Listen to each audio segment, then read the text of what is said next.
زیادہ لبرل لوگوں کی طرف سے سوال ہوتا ہے کہ ہم اگر مکمل مذہبی بن گئے تو ہم سائنسی ترقی نہیں کر سکتے. یہ بالکل غلط ہے. سائنسی ترقی اور زیادہ بڑھ جائے گی, کیونکہ عیاشیوں میں جو ٹائم لگنا تھا وہ ان تمیز کے کاموں میں لگ جائے گا.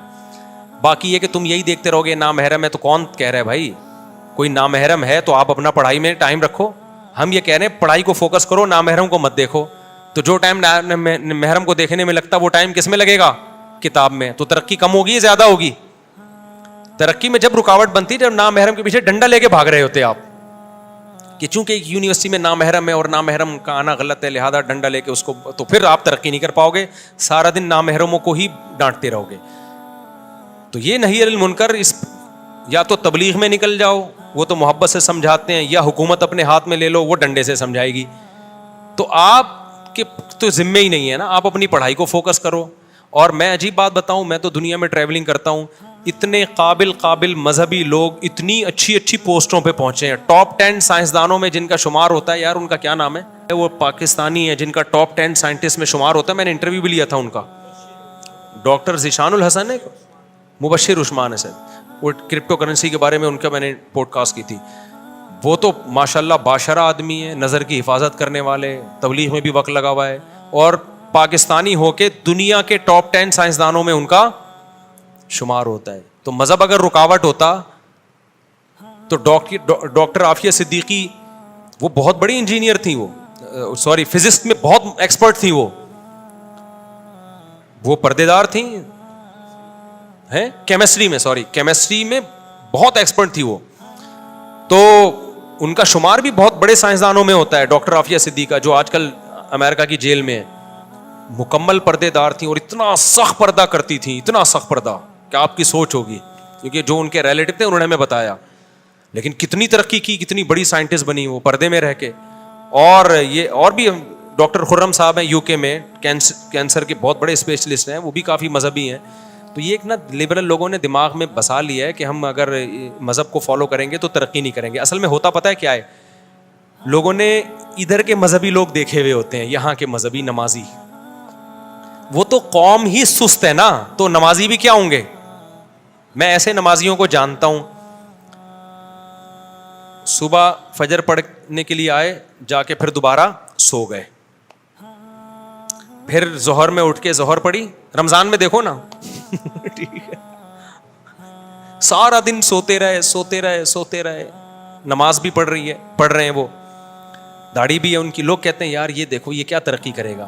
بھائی اس آدمی کو نا انہی جیسے آدمیوں سے کمپیئر کرو. اس گھر میں دوسرا بھائی جو نمازی نہیں ہے وہ فجر میں بھی نہیں اٹھے گا, وہ اس سے بھی بڑا سست ہوگا.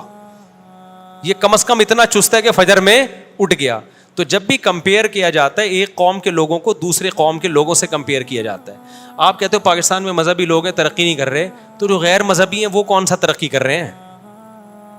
مذہبی شاید تھوڑا بہت, میرے بھانجے مذہبی ہیں, ابھی این ڈی یونیورسٹی میں سول انجینئر بن گیا, فوراً جاب بھی مل گئی اس کو اچھی, بڑے ماشاءاللہ فٹ فاٹ ہے, بڑی زبردست استعداد ہے اس کی, وہ تو 100% مذہبی ہے الحمدللہ, نماز پڑھتا ہے, بچپن سے ہماری کسٹڈی میں پلا بڑھا ہے.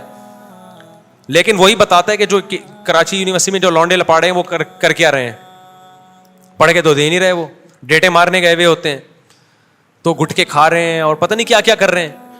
تو آپ جب کسی قوم کو کمپیئر کرتے ہو اسی قوم کے افراد کے ساتھ کمپیئر کرو, گوروں کے ساتھ کمپیئر نہ کرو. یہاں کے مذہبی لوگوں کو یہیں کے لوگوں کے ساتھ کمپیئر کرو گے تو پتہ چلے گا کہ صحیح کون ہے اور غلطی. تو پوری قوم ہی سست ہے. ہماری قوم وہ قوم ہے جو صبح اٹھ کے سب سے پہلے پتہ ہے کیا کرتی ہے, آرام کرتی ہے صبح اٹھ کے سب سے پہلے, کیونکہ سو کے بہت زیادہ تھک گئے ہوتے ہیں, اتنے سست. الحمدللہ پوری قوم ہی ہے نا. دفتروں میں جاؤ, گورنمنٹ کے اداروں میں جاؤ, ہمیں تو صبح اٹھنے کی عادت تھی نا, مدرسے میں صبح سے کلاسیں شروع ہو جاتی تھی 6:45 6:30 بجے سے. تو میں مدرسے سے جمعرات کو گھر آتا, جمعے کو چلا جاتا, مجھے تو پتہ ہی نہیں تھا مارکیٹ میں ہو کیا رہا ہے. ایک دن میں گیا 12 بجے مارکیٹ, مجھے کچھ کام پڑ گیا, میں نے کہا ارے یار 12 بجے جاتا ہوں تو مارکیٹ کھل گئی ہوگی اور پھر ایسا نہ ہو رش زیادہ ہو جائے. ایسے لگ رہا تھا رات کے 4 بجے آ گیا ہوں میں یہاں حیدری مارکیٹ, ایک شاپ کوئی ٹھیلے والا بھی نہیں تھا.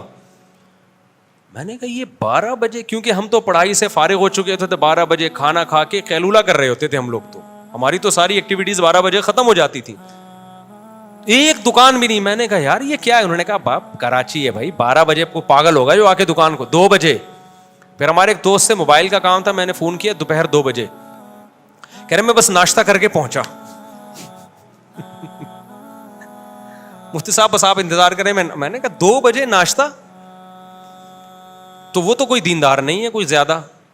تو یہاں تو آوے کا آوا ہی کیا ہے, بگڑا ہوا ہے بھائی. یہاں کی مثال ایسے, ہمارے حضرت ایک واقعہ سناتے تھے. ایک سست آدمی لیٹا ہوا تھا, 2 سست آدمی لیٹے ہوئے تھے جنگل میں نا. تو ایک سست کے نا بیر آ کے گر گیا سینے پہ. تو ایک گھڑ سوار گزر رہا تھا, تو اس سست نے نا جس کے سینے پہ بیر تھا اس گھوڑا سوار کو آواز ماری, بھائی صاحب ذرا آنا ادھر. وہ گھوڑا سوار اتنا تگڑا تگڑ دوڑتا ہوا جا رہا ہے, آواز سن کے آیا, پتہ نہیں کیا کام ہوگا. آ کے بولا کیا ہے؟ کہہ رہا یار یہ بیر اٹھا کے میرے منہ میں ڈال دے. کہ بھائی یہ بیر اٹھا کے میرے منہ میں ڈال دے.